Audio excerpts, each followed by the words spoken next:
You're listening to the Pace Radio Network here at paceradio.net. The views expressed by the individuals during this broadcast are their own opinions, and they may not be the same as those of their group or other organizations they may be involved with. All medical advice during our broadcast is not a medical opinion and should be checked with your medical physician.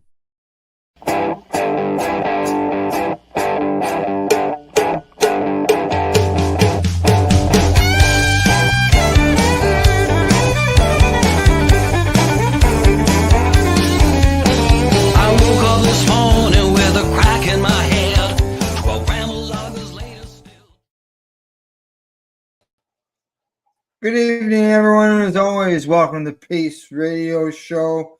And as always, we're coming to you at paceradio.net and 420pace.ca, as well as our social media locations. Good evening, Tamara. How you doing? Well, I'm sitting here with my emotional support cow, which is a heating pad. I see and, that. Yeah, that's about, that's about the best of it today. Yeah, and you have your support heat cow is something. Yeah, my support cow, my cannabis, and I'm just sticking to roam. And then my son made sure I have tea and water and grapes and some nutritional food beside me because I got up this morning and I couldn't walk. I was actually sitting on my walker going backwards to get to the bathroom. Oh, really? I could not walk my knee. And it was just, and this is due to your arthritis. Yep. Oh yeah. Yep. Yesterday it was my shoulders, both my shoulders, which are still not much better. And then today again, now it's into my knees. So, yeah.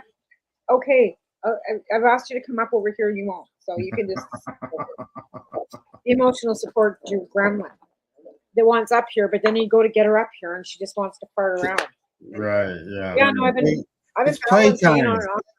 It's playtime. No, it's time to get up here, and she won't jump up here, and she expects me to.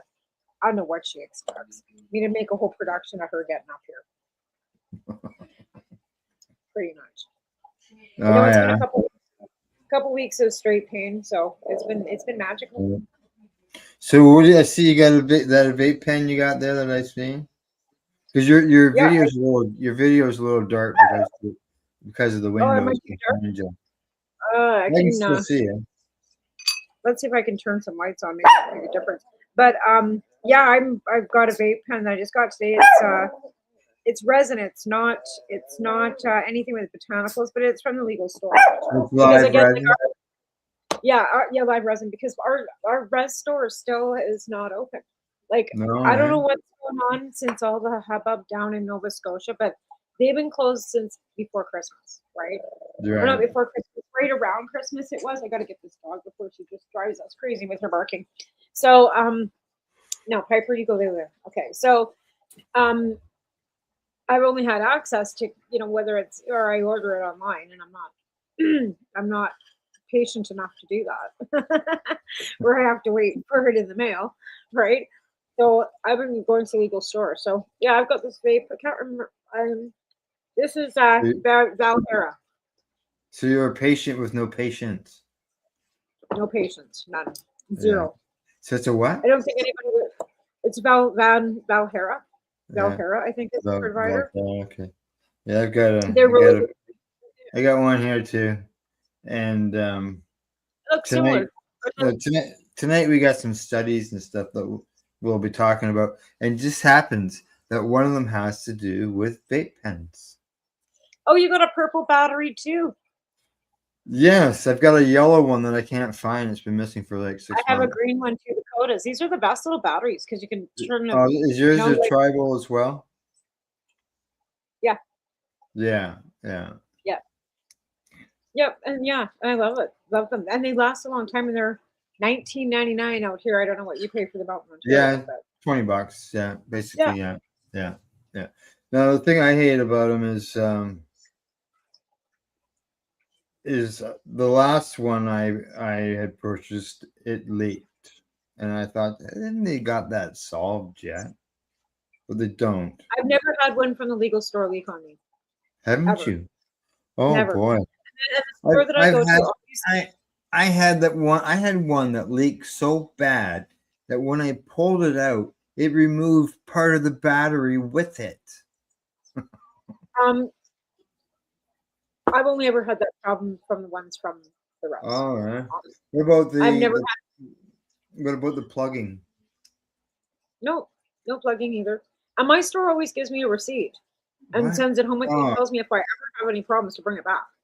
Really? But no, I've never had any issues. No, and we use them like regular, like I buy them every 2 weeks. Like every time we get paid, I buy them. No issues. Dang. None. Well, I'll tell you, even if I preheat it, because we have the preheat option, and even with that, it doesn't matter. I found that the clog's so bad that your tongue can actually get sucked into the hole, and when you pull it out of your mouth, you can hear it popping. Pop it out. Right? Yeah, no, I agree on that. And then when it finally, because you've been sucking so hard on the damn thing, by the time that it breaks loose, it's like getting a super toke. So you don't even know if you're high from the cannabis or if it's from your brain losing oxygen. From sucking so hard on the pen. Yeah, no, I've had issues with that before from other providers, but not the legal providers, like not the ones I've had. Yeah? I've been lucky. I've used the box hot ones. I've used the 1964s. This is, like I said, this one's a Valhera. We've got a Quest one here right now too. That's what I've got right now. I was going to say that looks like the Quest. That looks like the Quest one that we just finished with. It's nice. That's a good one. This is a Quest. That one. And then this one is Flight. This one's Flight, and I had no issue with this one either. It's just not quite empty. I got new one. But no, the Quest one we've never. I think Taven, or I've had that last time. I can't remember. I've never had a 1964 leak, and I'm gonna say a majority of them I didn't have a problem with. But yeah, some out there are just nasty. I won't go back to them. I will say that there was one provider that I still won't use their stuff again. And every time I did, and then there was also we bought some pre-rolls the last time we bought pre-rolls. And Taven always takes them apart for his bong, right? Well, they were so full of stems and stalks, and when I lit one up, it would poof into like it was all paper. Wow. Yep, and they were Palmero pre-rolls. I was so disappointed because they're a decent provider. Why I got them, but I never bought their pre-rolls before. But I'll tell you, I'll never buy their pre-rolls again. Not when it's paper and stock and stemmed. When you open the joint up. As I mentioned tonight, we got some studies and stuff we're going to go over, but just to remind everybody, hit the subscribe button, and don't forget to share us on Facebook due to Facebook issues. Yeah, they tell us that we're not going to be the on again, off again. You can't. We're not going to recommend you, and then like a week later, oh, we made a mistake. We're going to recommend you, and then like 3 days later, you're not recommended anymore. And would you like to verify? Just pay $1.29. It's on sale. Remember that one? And that'll keep it alive if I pay for it. They'll recommend it if I pay for it. Yeah, they'll recommend. They'll put a blue dot beside it and recommend it to make it so that it's that it's verified. It's a verified account. Right. Yeah, that's a verified account, but I don't see where that's They might want to verify an account that they don't want to recommend. Well, that's what I found funny. They told me that they wouldn't recommend the account, and then within a week later, they're asking me if I want to verify my account and become like verified with a blue dot beside the account's name for the page.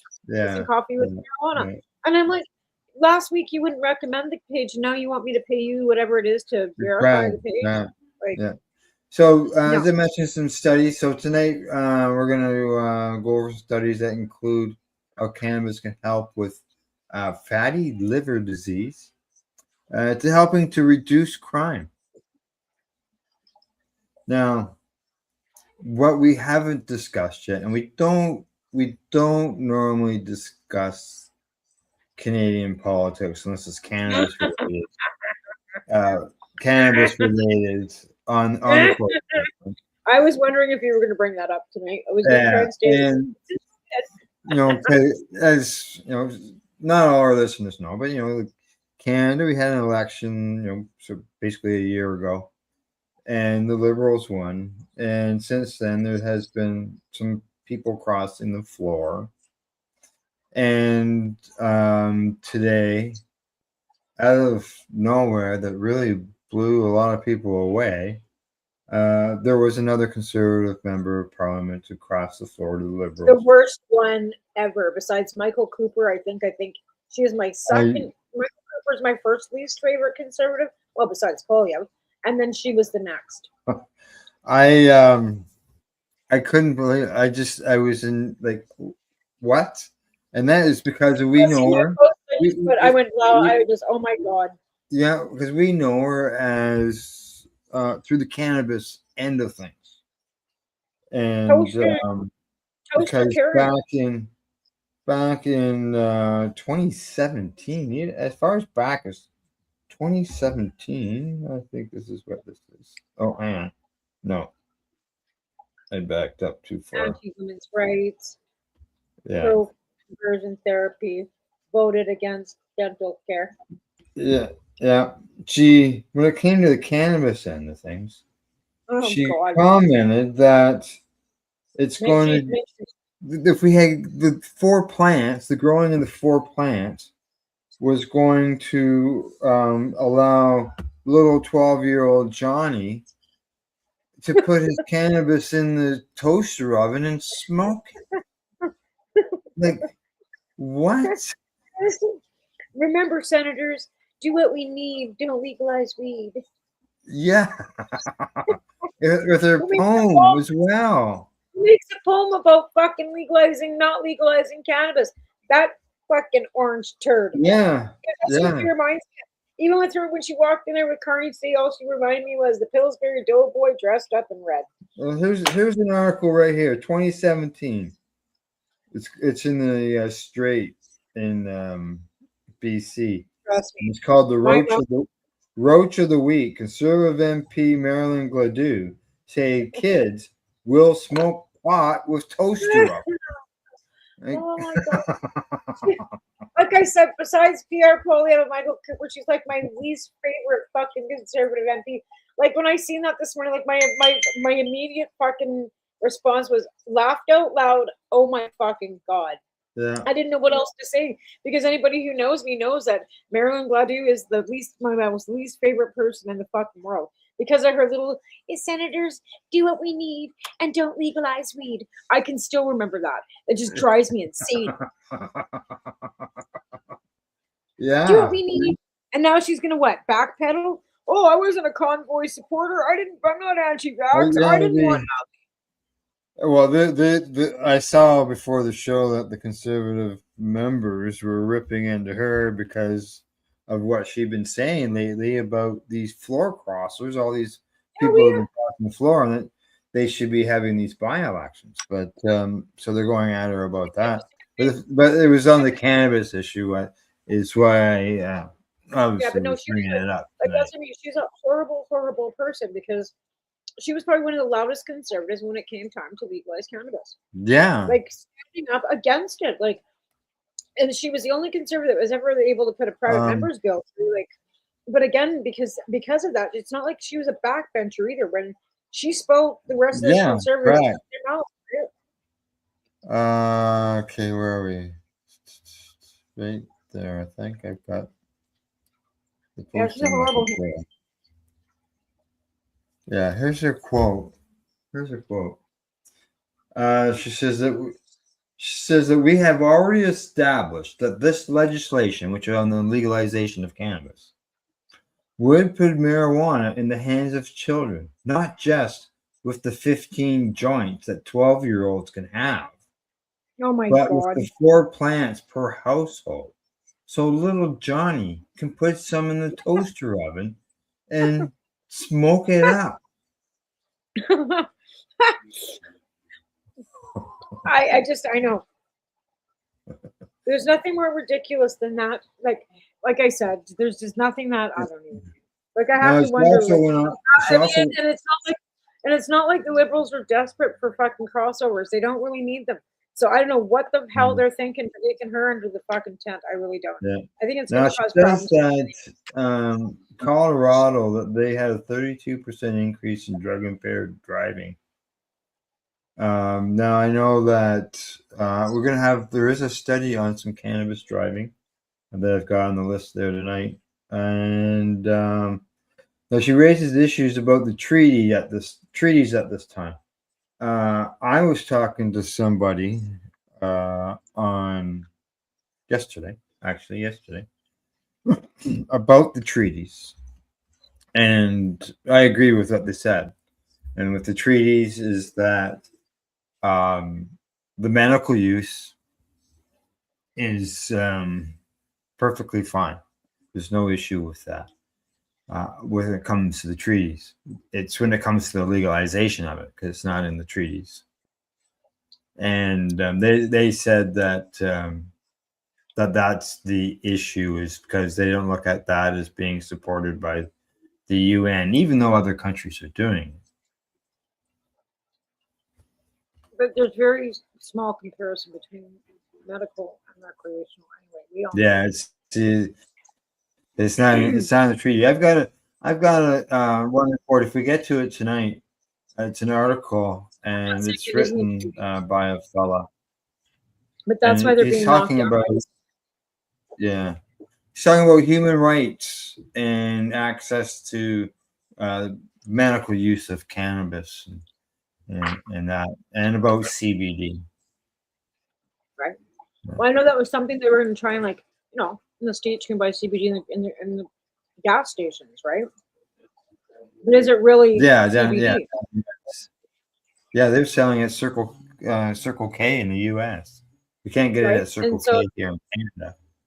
No. But they are connected to licensed producers. So you have to wonder about that and how that kind of Well, we'll see what Miss Glad do to finish up with her.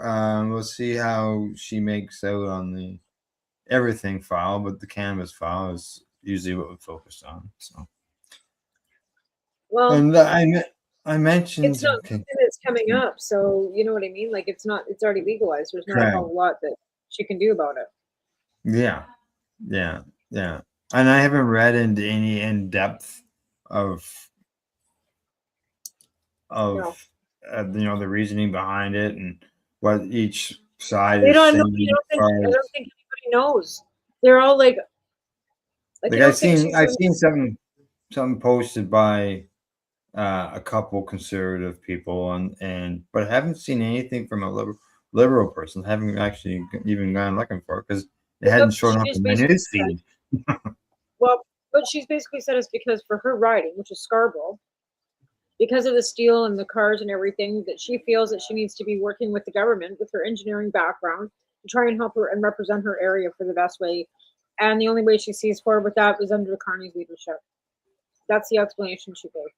Taven, can you put this for me for 15 minutes or for 5 minutes, please? Sorry.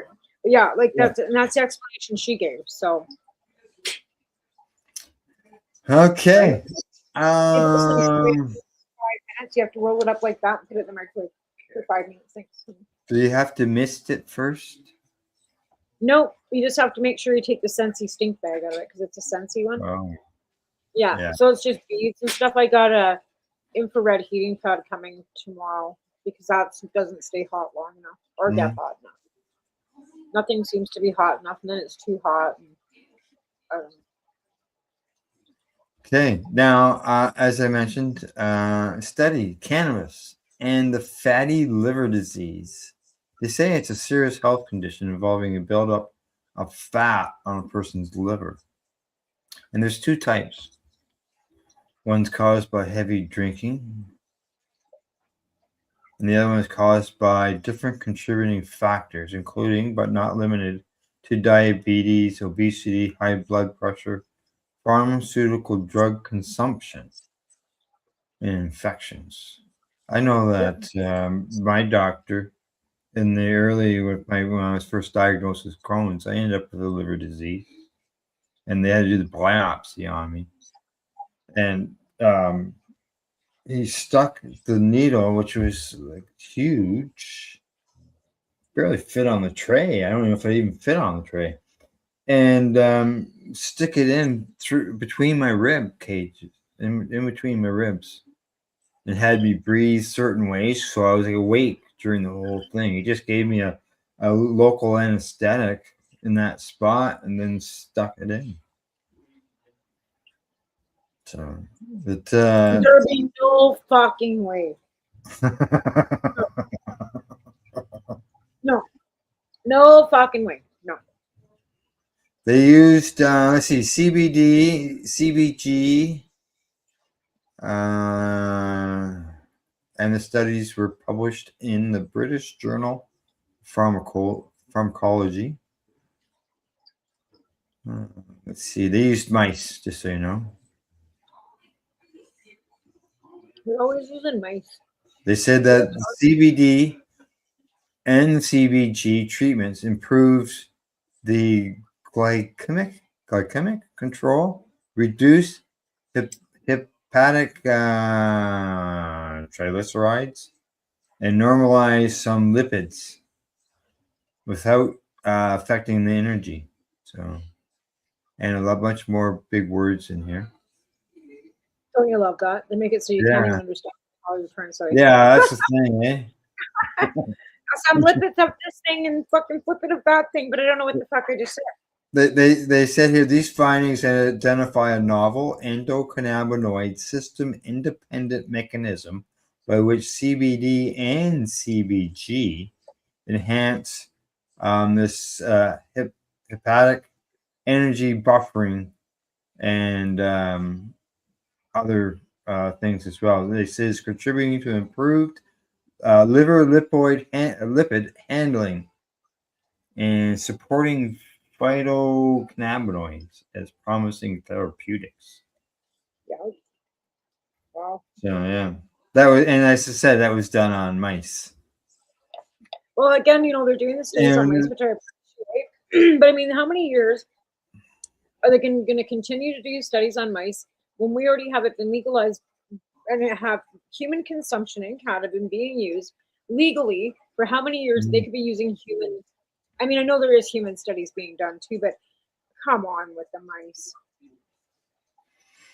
Yeah, I think that's sort of one of the normal routes to do it on a mouse, and go from there before they get into human trials. Well, I understand that, but again, how many years have we been using mice? And they've Like been we know that. Yeah. I just kind of find it odd that they just continually keep going back to mice. I guess I just find it odd. Now, I guess this isn't really a study, but it's something that has been building up slowly but surely when it comes to cannabis, and that is impaired driving.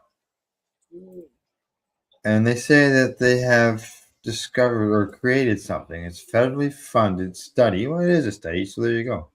Reveals cannabis breathalyzer breakthrough with a 3D printed roadside tool able to detect THC. They say it's portable and low cost, and it doesn't need secondary lab analysis. It was created by, the study was done by a university, just so you know, in Virginia. And as we know, there's, when it comes to this, they say they need this testing because the more states are legalizing. We heard the same things here, right? Yeah. But again, they were supposed to bring those silly machines that they had in Australia to Canada too, and we never did see them. Because they were too expensive and they were too. I can't even remember. They spent a whole pile of money on research on them. I know that much. Now they also mention here that detects THC, the Delta 9, CBD, and CBN. Oh. Yeah, and it can detect. It was able to detect 10 to 100 nanograms of cannabinoids. That's crazy. Yeah, That's which crazy. the legal limit here is 10. Right. Yeah. Thank you. And then they have the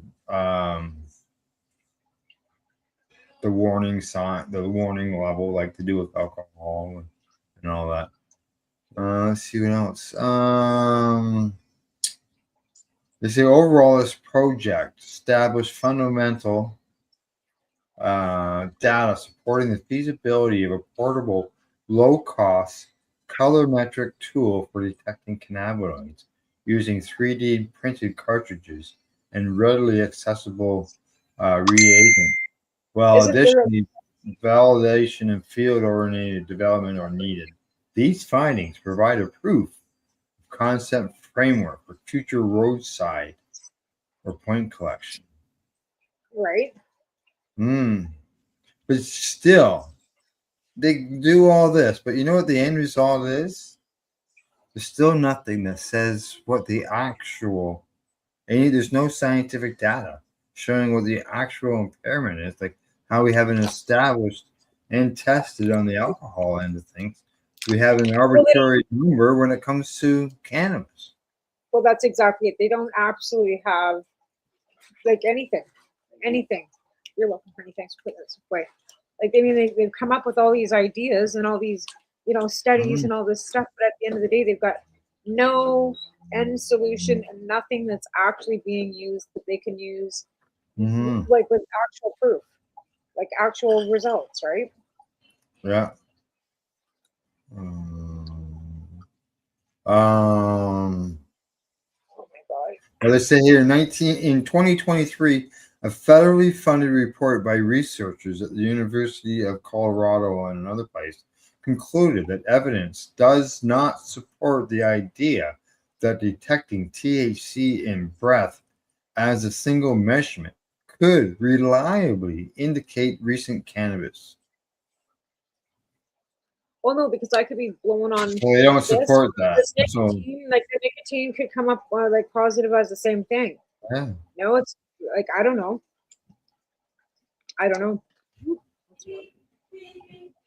Yeah, and then a 2024 DOJ report said that states may need to get away from the idea that of the THC levels are even a reliable indicator of impairment.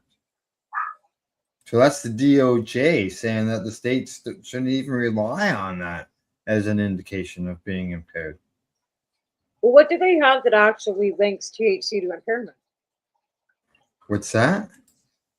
What study do they have that links THC to impairment? Like, what do they have for human studies that actually links THC to impairment? They want to bring in CBD and CBHs, which we know doesn't cause much of an impairment to when usage of cannabis for per se. It's more the THC levels that everybody's screaming about. But what's their actual proof of any link to THC to impairment? They have here that in a separate report last year, the U.S. National Highway Traffic Safety Administration said there's relatively little research backing the idea that THC concentration in the blood can be used to determine impairment. Remember when Stephen Harper was trying to do that study finding the harms on cannabis and then all of a sudden it just disappeared? Like, that's what I mean. Like, they spend money trying to find the harms, but they can never absolutely link THC to impairment. The studies aren't. I'd like to find one because I don't think I've ever seen where they've actually got like scientific proof that THC leads to straight impairment. Yeah. Oh, so it'd be it's like they want to what put it is. They have that, and until someone can get a law, challenge that. Well, they've been comparing with a good alcohol case. Like there's been for years, right? Like it's the same with prohibition, and I think it goes back to prohibition. I think it goes back to the fact they prohibited liquor, and then they prohibited cannabis after liquor, and they've been comparing cannabis to liquor since prohibition. And it's apples to oranges. We both know that the impairments are absolutely two separate entities altogether. Mixing the two together for some people is absolutely not a great thing to do.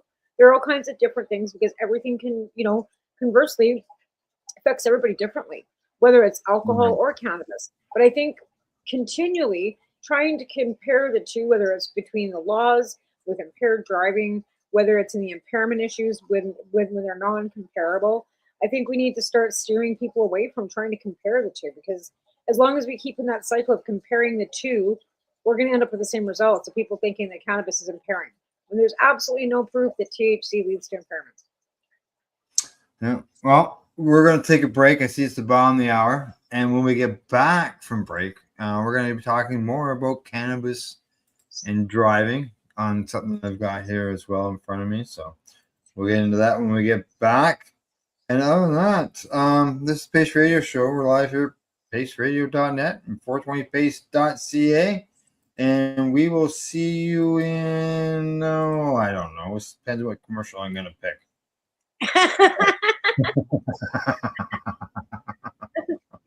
They're all pretty close. They're all under 3 minutes. So, all right, let's get back to the commercial break. You're listening to the Pace Radio Network here at paceradio.net. Campbellford Lifestyle Shop, open Monday to Friday from 10 till 7 p.m. or by chance. Check out our flags, our t-shirts, plus our hats, and look of that supply of rolling papers, plus much more. We've got bongs and your favorite herbal vaporizers. Look at all the incense we have, as well as for those who collect knives, check out these knives in our collection. And while you're here, stop in to see Shay at the piercing room, where you can get poked by Shay. Daily deals, check them out. Campbellford Lifestyle Shop, 17 Bridge Street West, Campbellford, Ontario. What do you find at paceradio.net? People advocating cannabis education.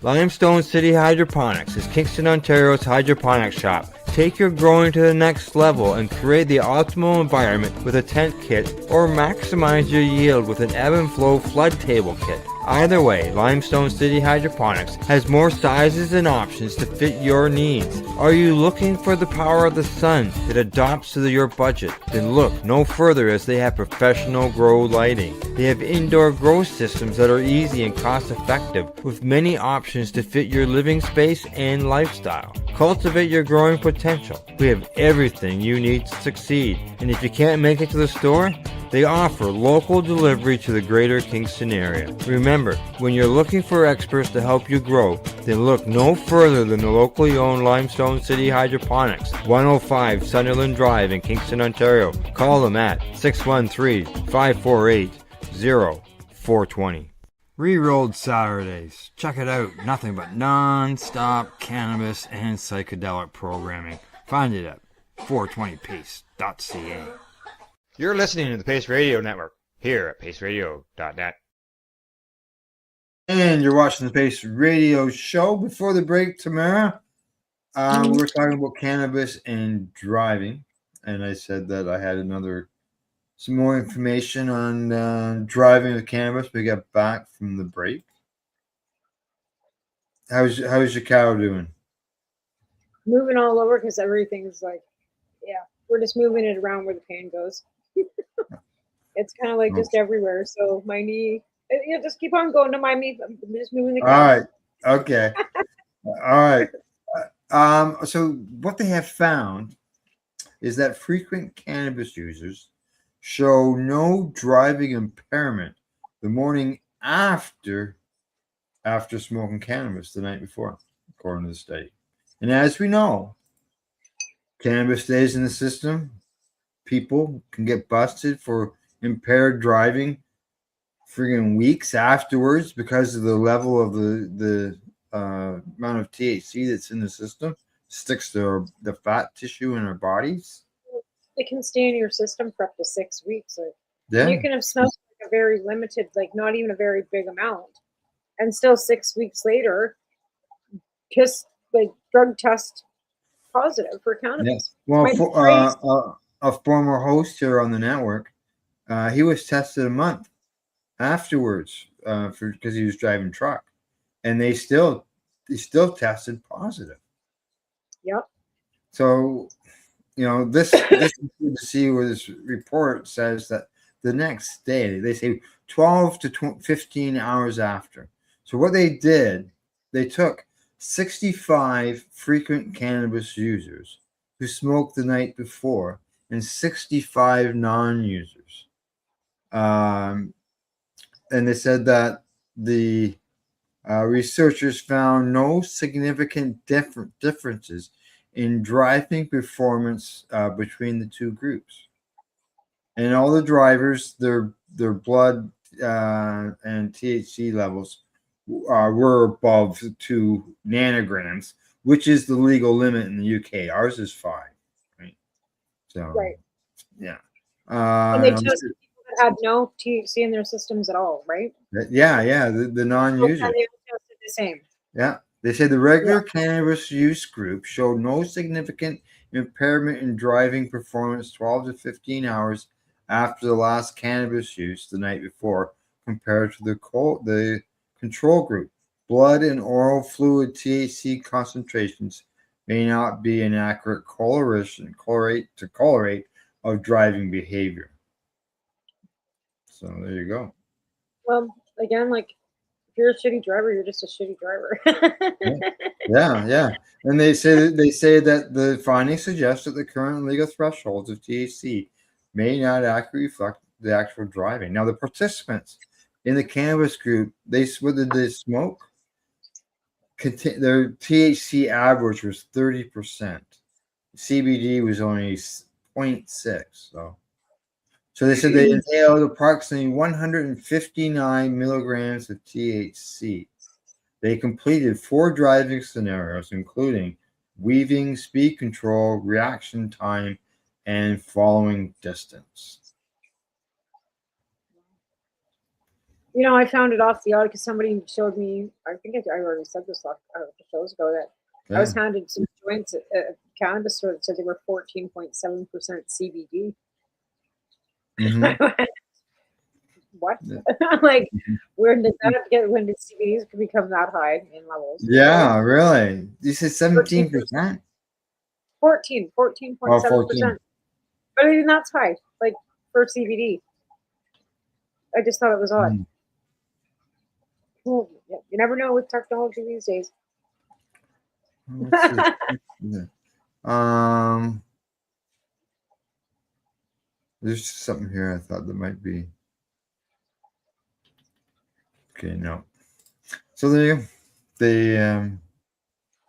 They took cannabis users and non-cannabis users and tested them the day after. And, there's lots of people who can drink Friday night and they'll be impaired Saturday morning on the way home. I've been stopped by ride programs at 8 o'clock in the morning. And that's what they said when I asked. They said, "Oh, yeah, people heading home the next day." That's because the people don't realize that even if you don't like alcohol, takes 24 hours to get out of your system, right? But if you're up till like 8 o'clock in the morning partying your ass off and you're still drunk, you're not even sleeping. You're just passing out. So your body's not even going into emotion, and you have to be off of liquor for at least minimum 8 hours before you should be driving.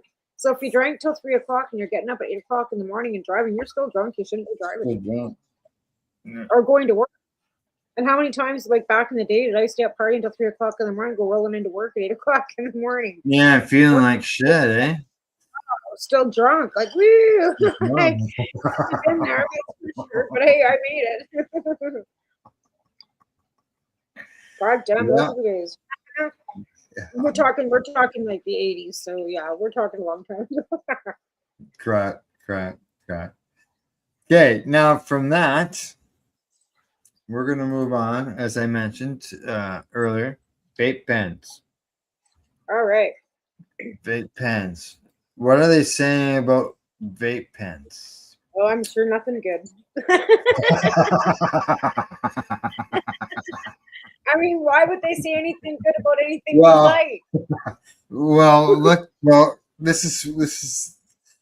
I'm gonna edit this line, this first line here, just slightly, okay? But they say the use of cartridges containing THC is linked to the earlier development of scromiting, according to the newly published study from the University of California. Okay, what the fuck is scromiting? What is scromiting? Like, what the fuck is that? Is this some new generational word, scromiting? Does it mean cow? Is it like, like... It is a new word. Oh my God, it sounds ridiculous. It is a way, according to the information I have read on, it is the new word for cannabis hymesis syndrome, CHS. It sounds as crazy as the word. Jesus Christ. Are you scromiting today here? Do you have scromiting? You'll have to while I'm talking here, if you got the phone in front of you. Oh my God, I just want to die. Are you kidding me? Scromiting. Like, that's killing me. Like, I'm dying. If I wasn't in so much pain, I'm sure I'd be making up some stupid, ridiculous joke about this. But I can't even think about scromiting. There's got to be something. I'll come up with something. Yeah, I'll just do a quick little search. Like, it doesn't even sound like cannabis hypothesis. Like scromiting. Like, who in the fuck came up with that? Sounds like fucking something you do with a fish and squeaking in Nova Scotia. Kiss a fish. Scromiting. Are you kissing a fish? Okay. This is in USA Today. Oh, of course it is. God, of course it is. What is scromiting? New medical slang divides health experts, and what it is it's slang for this cannabinoid hymesis syndrome. And what are the symptoms? That's the new word for it. Scooting across the floor, scromiting. That's what. Do you know what the symptoms are for the CHS? No, what are they? Oh, okay. All right. Okay. So the CHS, what that is, as far as the way they describe it, is uncontrollable vomiting. It's circular vomiting. You can't stop throwing up. And they say it's overload on your cannabinoid system. Yeah. It's the scromiting is combining the word vomiting and screaming. And what? Because it can cause patients to scream while they throw up. And it's gaining the word itself is gaining momentum. They say. I just can't even anymore. Yeah. You're killing me here. Scromiting. He's fucking vomiting and screaming at this. What in the actual fuck? What is wrong with people? Check it out. No, I think I'm good. Oh, Jesus. I have talked to a fella. I know a fella personally who suffers from scromiting. He went to the hospital because he couldn't stop throwing up, and they told him that that's what he had. They used CHS at the time, but that's what they told him he had. And he said, what? Like, fuck that type thing, right? Did he quit smoking cannabis? What's that? Has he stopped smoking cannabis? Well, yes, because he went frig that, and he started smoking again after he got out of the hospital. And did he start strumming again? Yeah, he went back to the hospital. I got readmitted to the hospital. So he stopped altogether. He says, I can't do anything. I can't do edibles or nothing. He's pissed. Wow. Wow. Yeah. Wow. Yeah. Did they not, maybe, is it not like the provider poisoning, some sort of poisoning? Well, some articles that I have read on it has mentioned about pesticides. Because I mean, how Some of many it years was leaning towards neem oil. neem oil? You Now can't we know smoke. here in Canada, there's over 100 pesticides that are legally allowed to be used by LPs. But we often suggested neem oil too, and then I found out how toxic neem oil is. Yeah, and you should use neem oil. And I know down in the U.S. they've had problems with pesticides as well when it comes to an overload of them. Yeah. So well, like I said, I can't imagine. But then again, like people are allergic to other things. We're all individuals. Like here I am laughing, which is kind of rude now that I think about it. Because who am I? Who am I to say? I mean, the word's ridiculous. I think that's you reacted like a lot of other people, and right. I always do mention the fellow who I know. Yeah, and again, like I'm not trying to dissuade his story or invalidate his story or that these facts are actual. I just think the word they're using, I just found kind of ridiculous, to be fair. Because the first thing you think of is like, what is that? Kissing a fish? Like, you don't think of like that's the first thing I thought of. Strumming. It's screaming, vomiting. I know, I understand it now. But, when you're screeching too, you're kissing a fish. So I mean, but it really, it can, to some people, it could sound really scary. Oh, I could imagine. Cannabinoid hyperemesis syndrome. People have pronouncing problems. Vomiting is easy. Is that what people are hearing in the forest dark at night? People are, throwing up in the forest and screeching. Now back to the vape cartridges. Okay, back to the vape cartridges. Is it cause vomiting? Researchers surveyed 1,134 people with CHS and found that different methods of consuming cannabis made no difference in the severity of the symptoms. And that's what this guy was telling me. Can't do edibles, it can't vaporize or anything. Okay? So he says, but it says that vape cartridges were associated with a shorter time to symptom development compared to other products. So they're saying you get CHS from edibles. You just can get it quicker using these vape cartridges. I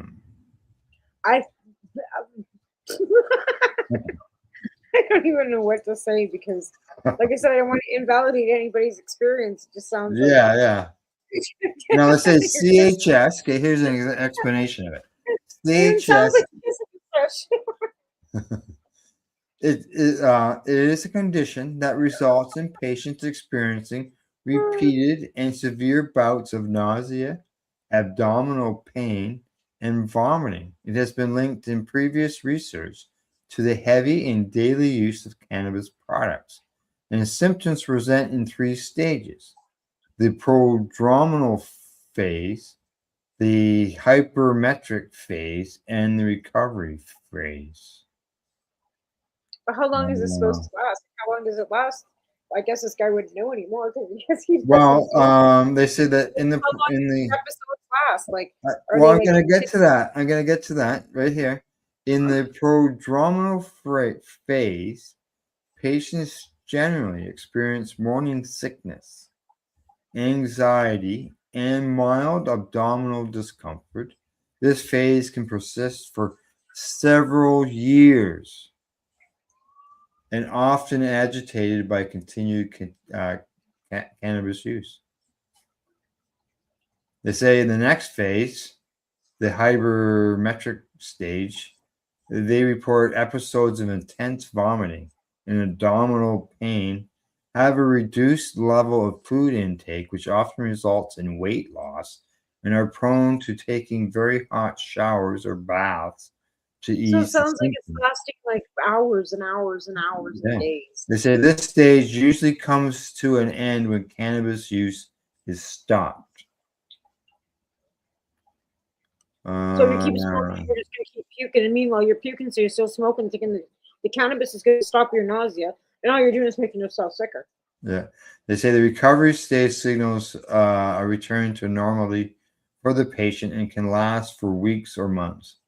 However, the symptoms of CHS are seen to return with the resumption of cannabis use, even after you've gone through all of the stuff.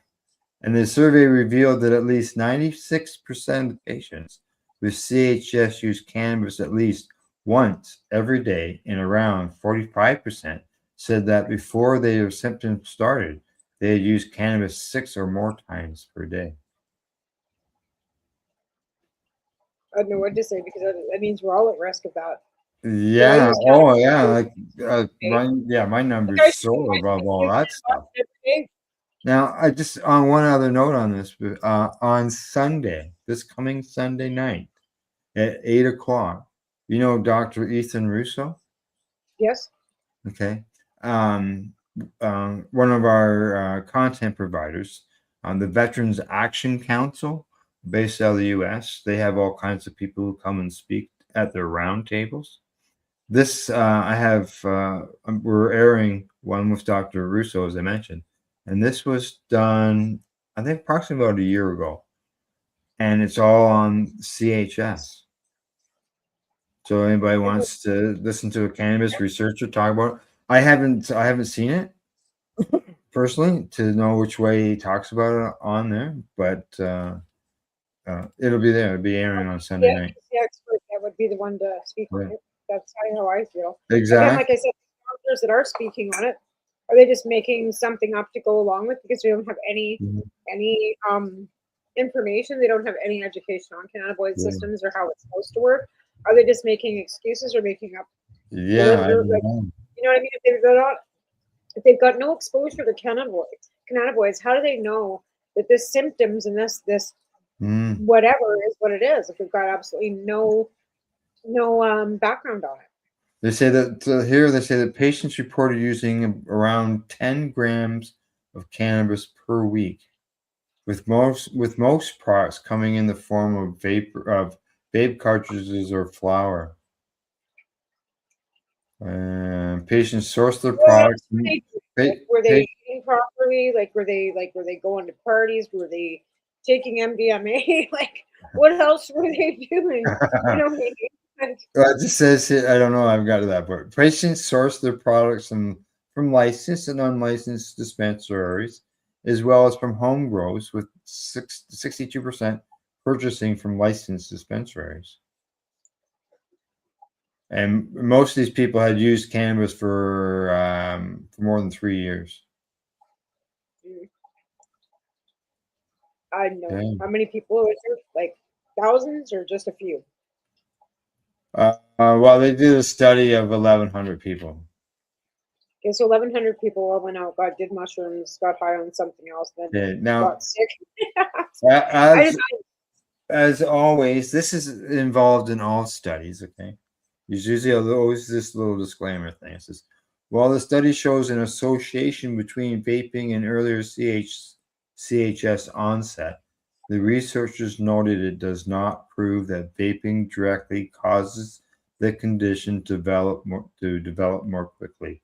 They suggested several possible factors, including higher THC concentrations. It's always written in the small print. Yeah, faster absorption. Now, cannabis leads to hyperpsychosis. whatever scratchy or what I've oh what my I've god. something wasn't touched on that whole report and any other report that I've seen, really. They talk about vaping cartridges and they talk about flour. That's the most consumed way. Now they said it didn't matter which different sources or different ways it was consumed, but it didn't really come out and mention, like, if you squish your own rosin at home. Well, that's the thing. Like, Now it is high. It would be high THC, so they might say that would be all lumped in there together. But they're not taking a full valued study, as far as I'm concerned. They're not even talking, and they never have talked to people that can consume cannabis as a medicine already. They've never gone to people that have taught them to, like them getting an email screaming at them, like, you realize this, this, and this. Oh, and then they look it up. Like, you know what I mean? Like, they're not listening to people that use cannabis. They say the numbers increased from 4.4 cases per 100,000 visits to hospitals in 2016 to 22.3 cases per 100,000 visits, and have peaked at 33 cases in the 2020s. Huh? I'm gonna call bullshit. I'm gonna say there's just a few more liars that went into the hospital, snorted some coke, and got sick, and now they're blaming it on weed. Yeah, that I don't know. They don't mention anything about coke in there, so. But, right, like. So yeah, it's where was it in the 70s? Where was it in the 80s? Where was it in the 90s? That's what I'm asking. Where are all these fancy screeching fucking scromming? Is scromming greening out? Greening out, it doesn't even sound like scromming to me. No, greening out just means you just felt uncomfortable, and usually, like, like you feel uncomfortable and probably sweat a little bit. And you might got a little hot. Yeah, you got too high. Drinking. Like, you know what scromming sounds like to me? Somebody went out, got super drunk and took some pills and then fucking smoked some weed and then couldn't stop puking. Even if it was like, those little white crosses that we used to take, because like I used to, like, those little, like, or even if it was like acetaminophen or an aspirin to get rid of the headache that they were drinking with, and they smoked some weed. I don't know. I'm calling. Yeah, I know. I'll keep scratching my head on this because, like I said, I know somebody. I know you do. I absolutely know you do. I'm not saying that he's invalid, but no, I know. I don't know. Like, that's one person, and how many other people do we know that smoke like way more chronic than he, maybe this person did or has. I mean, maybe this guy's an old guy. Well, no, we know some people. He just oversmoked himself. Could you, like, we know some people who smoke cannons, and could you just imagine them all of a sudden coming down with scromming? Could you imagine? That would be like me. I've been smoking cannabis since 1989. All of a sudden, I start scromming. I don't even know what I did with myself. Yeah. Nobody would be able to stand me. Nobody would be able to stand me. Let's put it that way. I'd be like the troll in the fridge. So, cannabis saves you guys from me. Like, trust me. Be way more of a troll than I am. Let's see what we're gonna come back with. Again, like I said, it's so unusual that all these new terminologies and all these new symptoms and all these new things have come up since cannabis legalization. But that's the thing. Correct. I mean, sure, cannabis has changed, and yes, they've hybrids and they've crossbred it, and yes, they've done a little tweaking here and there, and they've changed things. But I can't see a plant being changed so much that all of a sudden it's causing some harm. I have a hard time with that, I guess. Causing this, especially this vomiting, it's just basically saying it's harming people. And like, for all those years we've stood up and said cannabis doesn't harm anybody, it's never killed anybody in the history of man. Yeah. And here we got people that were scromming. Well, that's harmful. Well, I just thought of a comparison, because the fact that it's almost 420 and the Global Marijuana March starts usually the first week of May.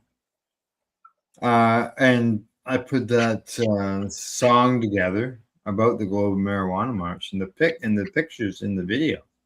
Like, we had tens of thousands of people, 40, 50,000 people that were at these events. That would mean that, according to that report, at least 20 people, somewhere around 20 people, suffered from scromiting that day. Yeah, right. And not one of them. You didn't see people scromiting anywhere. Like, you didn't see people being pulled off the side, being pulled into an ambulance. Oh, this poor guy's scromiting. Like, Yeah. I don't even know what to say. All right. Well, we're gonna go to we're All gonna. I see is a guy fishing a fish. It's already break time. We spent that whole segment talking about scromining. But hey, people don't learn about these things unless you speak up, talk about them. So Yeah, at least we're laughing about it. So at least we're educating with a little humor. well, hey, and we're patients, and you've got your support cow there. I got my support cow going. I have to talk to people. I have to talk to people about shit because of my condition with my Crohn's disease. So yeah, of course we are. And we can learn to laugh about our condition. Make jokes about it. We have no choice. Because if we didn't laugh, we'd be crying all the fucking time, complaining all the time. Like, could you imagine? I complain enough as it is. Like, really? Like, let me laugh every once in a while. Especially when I'm in this much fucking pain. So I'm laughing or I'd be crying. Yeah. Yeah. All right. When we get back, we're going to find out about another benefit of cannabis. And we'll be back in about just a little less than 3 minutes. You're watching the Pace Radio Show. We're presently live here at paceradio.net and 420pace.ca. You're listening to the Pace Radio Network here at paceradio.net. Limestone City Hydroponics is Kingston, Ontario's hydroponics shop. Take your growing to the next level and create the optimal environment with a tent kit, or maximize your yield with an ebb and flow flood table kit. Either way, Limestone City Hydroponics has more sizes and options to fit your needs. Are you looking for the power of the sun that adapts to your budget? Then look no further, as they have professional grow lighting. They have indoor grow systems that are easy and cost effective, with many options to fit your living space and lifestyle. Cultivate your growing potential. We have everything you need to succeed. And if you can't make it to the store, they offer local delivery to the greater Kingston area. Remember, when you're looking for experts to help you grow, then look no further than the locally owned Limestone City Hydroponics, 105 Sunderland Drive in Kingston, Ontario. Call them at 613-548-0420. Are you looking to get your medical cannabis grow license? Limestone City Hydroponics can help patients through the process of obtaining their license to grow medical cannabis.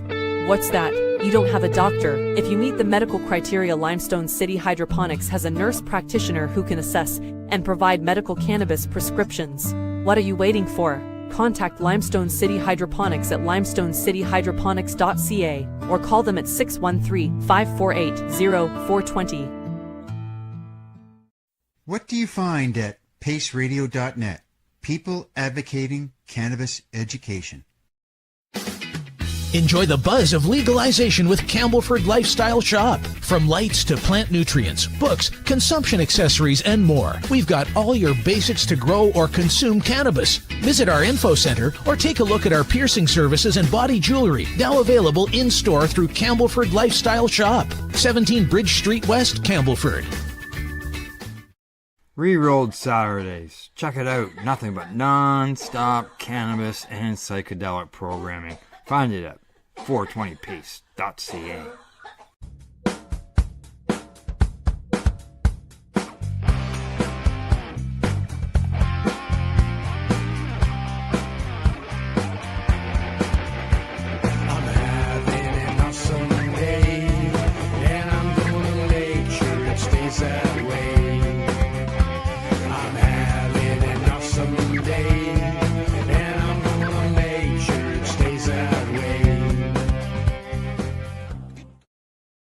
You're listening to the Pace Radio Network here at paceradio.net. All right, you're back with the Pace Radio Show, and we're talking about the benefits of cannabis, some of the studies and reports that show up in the news. And before break, we were talking about scromining.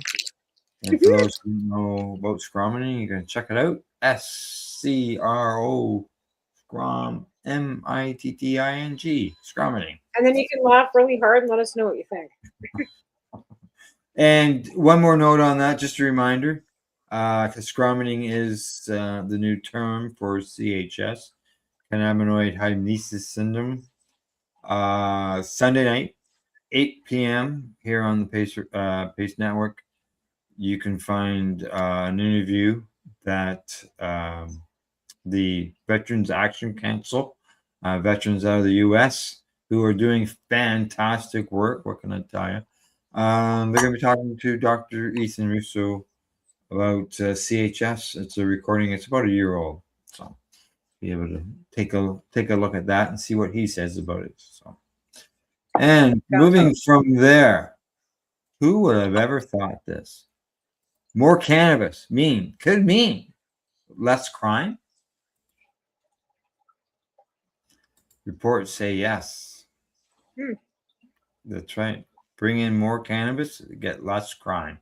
They said that they found that legalizing recreational adult use cannabis was associated with lower violent crime rates, while medical cannabis legalization was linked to reductions in property crime. Good stuff. Yes. Violent crime is... What's that? Anytime that you can turn down the volume bit. I think we talked about a study a couple weeks ago about how the difference in alcohol consumption comparably has dropped, and they're linking that to also to cannabis legalization. And I think alcohol leads to domestic violence. I think that alcohol leads to violence, where cannabis, I'm having a hard time believing that it has a lot to do with violence, right? Like most people that smoke cannabis, like myself, hit the snacks and pass out in a chair. I've never once seen anybody, I hear break-ins to cannabis stores, but I don't know if that's that would be a violent offense, of course, but it's probably the most violent offense I've heard when it comes to cannabis would be a break-in or a robbery of a cannabis store. Yeah. But again, I think that the consumption of alcohol lowering because of the use of cannabis being linked to that. That's a huge thing. It's being lowered, right? Yeah. I think it's been beneficial to. That's part of the effects of the less. Well, again, like I said, when people are drinking less, they're not fighting as much.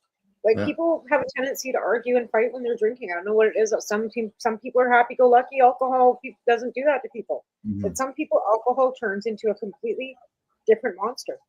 Yeah. Let's be fair. They say violent crime was defined as aggravated assault, murder, rape, and robbery, while property crime included larceny, burglary, and motor vehicle theft. There you go. So more cannabis, friendlier, happier people. Yeah, more educated. Well, that tells me. I agree. And they also say that people with higher educations are the ones that are consuming cannabis as well. Mm-hmm. Okay. I know. Really means, but you know how they used to always say that people that smoked cannabis were stoners and weren't educated and were playing video games in their mother's basement. So that's changed. Yeah. Did you? I don't know if you saw in the report. This is something that would be nice if it was available in Canada. It would be nice, obviously. It needs some adjustment as well. But in the U.S., with the Medicare, there was an announcement that they are going to start covering hemp, THC, and CBD products under the Medicare and Medicaid services. That's not happening here in Canada.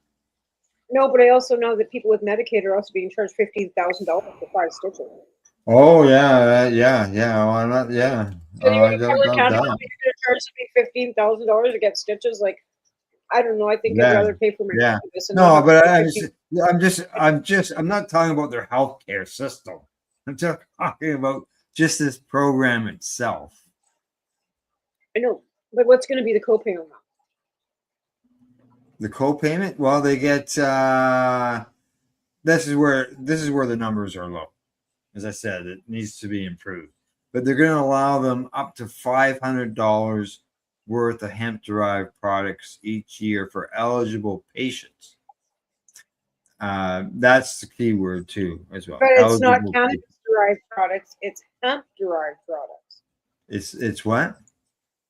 Hemp-derived products, correct. And it should Right? be So, I mean, cannabis. So I said the system needs to be worked on.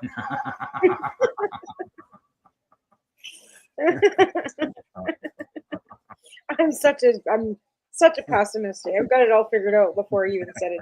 It's going to be lame. I know. I'm talking about this. Yeah. Now, Okay. I'd like to see something like, our vets, right? Our vets get X amount for medical purposes. It'd be nice to see something where patients had, Absolutely. some type of coverage, right? Where I think that I think that it should be across the board. I think that any medical patient in Canada that's using cannabis for medical purposes should be benefited the same amount of money that the veterans are allotted. We are all patients. I think that we should be treated equally with equity. I'm not saying that they shouldn't deserve more, but I'm thinking that they're getting cut back to $6.50 per gram price per market price as it is. The least they could do is help us with $3. Come on. And you have to be legally licensed, registered, but then you have to be going through an LP and all the same shit that they've got to go through. Like, it's not easy for them to go through. And there are some products. It's easy for them to get reimbursed for their cannabis. Like, they got to fuck around. It's a shit show too, right? There are some products that they have access to that we don't, like in the stores and stuff. Now, here's another. But there's also a study out of the States. We'll go back to that. Yeah, here's another spot where this There's a new study out of the States that's actually rolling back the studies on the benefits of cannabis for PTSD. It was on CBC last week. That they're cutting back on those studies. No, there's a new study out that was done by some university in the States. It was on CBC last week. That is rolling back, basically saying there's absolutely no benefits for PTSD from cannabis use. Absolutely. Oh, really? Eh? Yeah. So that's interesting. That's just one report. We put that up against the many that say the opposite. I know, right? Yeah. So again, you've got a new government with a new regime coming in, wanting to reclassify it, but also not really classify it. Yeah, well, it's been delayed. Obviously, the reclassification. I did receive some updated information on it. But now here's another spot that needs some fixing. Inhalation preparations are not allowed, and products can contain no more than 0.3% THC by dry weight. Well, they wouldn't. They're hemp products. Like what? They wouldn't even have to worry about fucking even having that much. Be lucky if 0.03%. Yeah, like 3%. Woohoo! Like, now, just so you know, that THC limit could potentially change. It could be increased. 0.4. 1.1. No, from 0.3 to 0.4. Oh my god. That's because they got a better strain. Now, but I would sort of say, does this also point to the U.S. government saying that they recognize hemp-derived products for medical benefits? Something that we don't have here in Canada. Yeah, but even for cannabis. Right. But again, you can't smoke hemp. You get the same benefits from it. You can't smoke hemp to get the same benefits you do from cannabis. So it's again like comparing apples to oranges. Yeah. So, but we need a program for CBD, like for CBD consumption. Hemp, for sure can have benefits. Yeah. But again, if you're putting it as a hemp and you only allow like 4 THC, hemp doesn't have T at any higher levels. So if you're only growing hemp, that's the whole basis of the word. They're saying hemp. They're not even using the word cannabis. No, they're using the word. And being that part of the EO, the executive order, was banning hemp-derived products. Right. But hemp-derived products are what? And they're allowing it this way, so. Because you can't smoke hemp. Like, we both know you can't really smoke hemp. I mean, sure, what are you going to smoke? The leaves? Most hemps are full of seeds. What are you going to smoke? The seeds? Like, I've never seen a hemp product that's not full of nothing but seeds and long, spindly leaves. Crack on pop. Right? So it's not like you're going to grab a bud off a fucking hemp plant and be able to smoke it because it's going to be full of seeds, or it's going to be post seeds and it's going to be full of seed pods. And oh my Christ, like, what a joke. In the end, the program has a lot of flaws, but the idea of making access available to patients through a government program, I think it's a waste of taxpayers' for coverage, medicinal coverage. It's something we don't have. I agree if it said cannabis and it wasn't hemp. Yeah, cannabis. Yeah, correct. And because it's just like our legalization. A lot of us are happy it's here, but boy, oh boy, it still needs a lot of improvements. Well, yeah, and again, like if you're talking about medicinal hemp or medicinal cannabis, you're talking to two different apples, two different plants. Two different strains, two different types of two different types of apples. You got Granny Smith and you got Macintosh, right? Like it's the same fucking shit. Like I don't know. I don't know. I guess it's all in the wording, and I guess as long as you want to get it through legislation, and once you get it through legislation and have it as hemp, then I guess you can move forward with cannabis. It's baby steps, I guess, if you want to look at it that way. Yeah. Okay. Now, one other myth. We're going to move on to another story, another study here, and myth. I guess I called it, and that is the fact that not only I'm sure Ms. Gladue was part of this during her time in the early days, said that what about what she said? What about the children? So what about the teenagers, the youth access, the kids, the young teens are going. Johnny's going to be taking his smoke and putting it. His cannabis in the toaster oven and smoking it, right? Okay, so part of that just showed that woman never had a childhood. This would sort of lean probably towards, she would say that the effect of the kids, and this report says that no increase in problematic teen use after cannabis legalization. Huge. This is a huge study, they say. Researchers analyzed 2.9 million inpatients discharge records from adolescents of age 10 to 17 across 13 U.S. states between 2008 and 2020, examining whether the state cannabis legalization affected the prevalence of cannabis use disorder. Ooh. Cannabis use disorder. You know what CUD is? Is it? No. Okay. Okay. Now they say CUD, cannabis use disorder, is diagnosed in patients who meet at least 2 of the 11 criteria required by the Diagnostic and Statistical Manual of Mental Disorders. The condition is defined by a persistent cannabis use despite clinical significant impairment. Oh. Okay.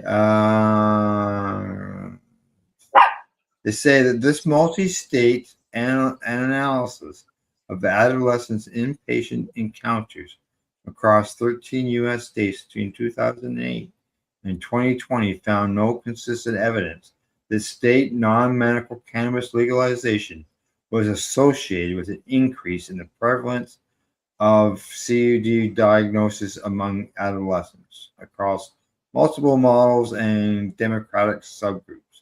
The analysis consistently found a null association, suggesting that the prevalence of this clinical diagnosis remained stable following major policy shifts. Yeah, I don't see that we've got like headline news that we've got kids falling over and jumping off bridges, smoking cannabis and causing all kinds of havoc. But we knew that. We knew that was going to be a non-issue. They just wouldn't believe us. Yeah, exactly. And as I say, it's growing. It's a growing body, body of evidence. People now smoke cannabis than probably did before. Just more people are more apt to be more open about it, right? So you might have thought that there's there's an uptick in people that are using cannabis, but there really isn't. There's just more people that are consuming it in the open.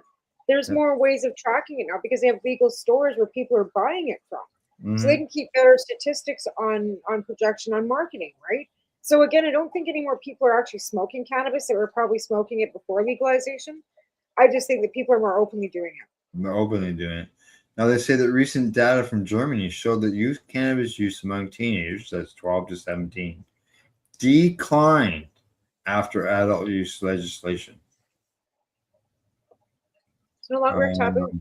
Yeah. You really find that. You find that even as you get older, right? Once you're legal age, it's not so fucking fun to get to drink anymore because now it's not a big thing, right?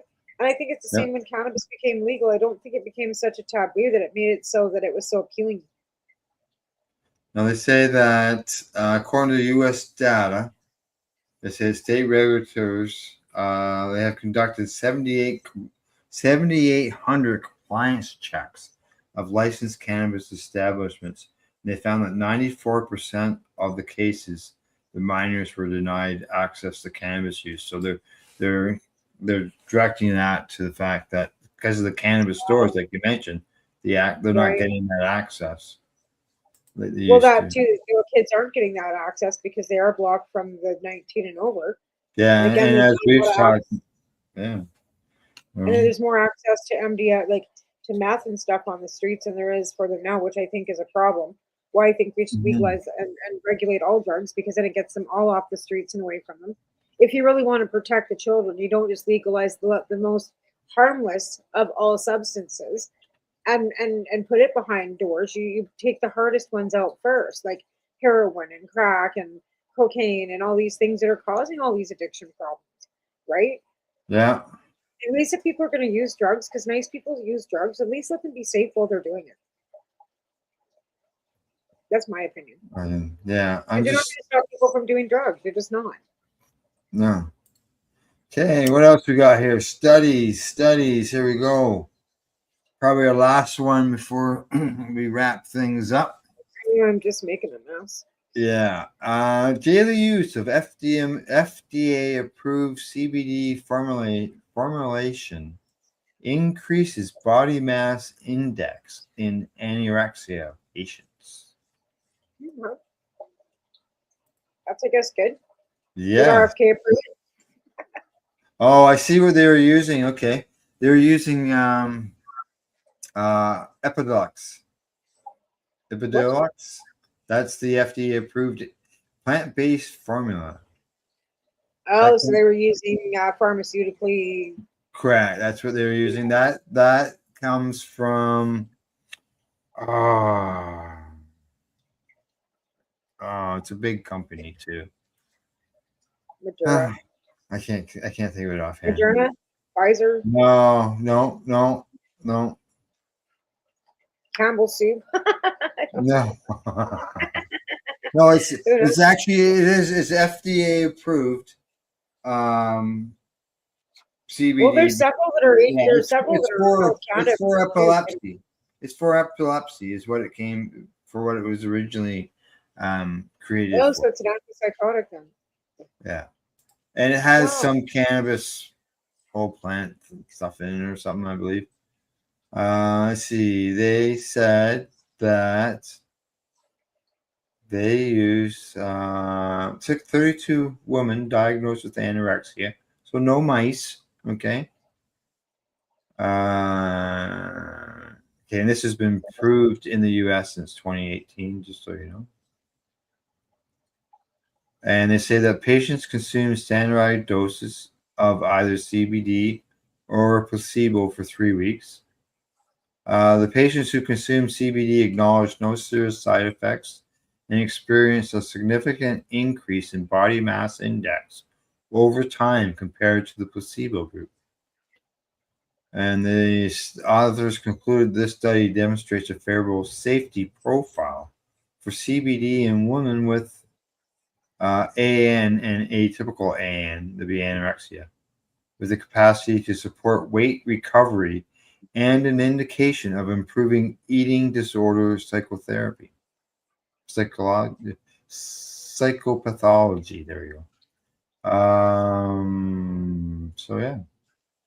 They talk about future research into CBD focusing on larger sample sizes and longer stuff. So anything that helps, increase body mass index, boy, you've really brightened up there, Tamara.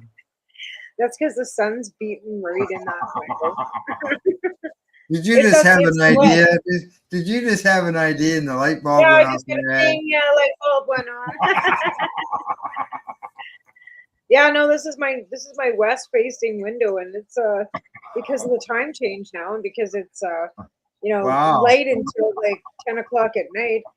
It couldn't beating in. This is my vitamin D, taken for the day.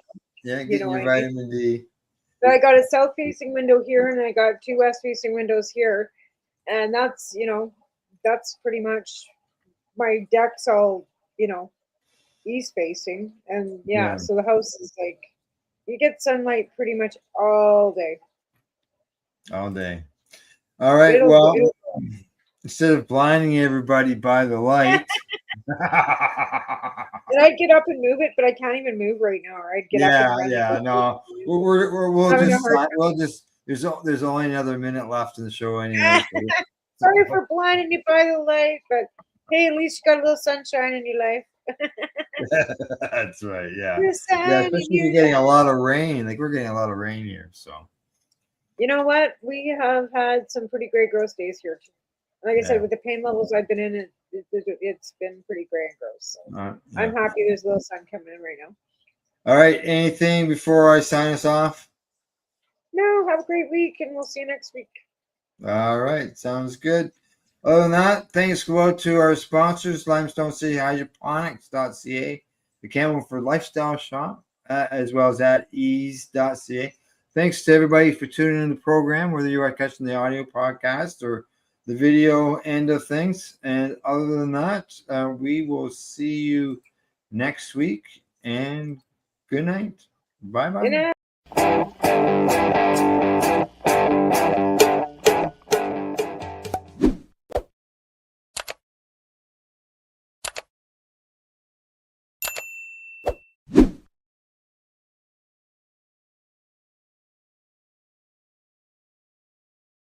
Let's share PACE everywhere. That way it can help create peace.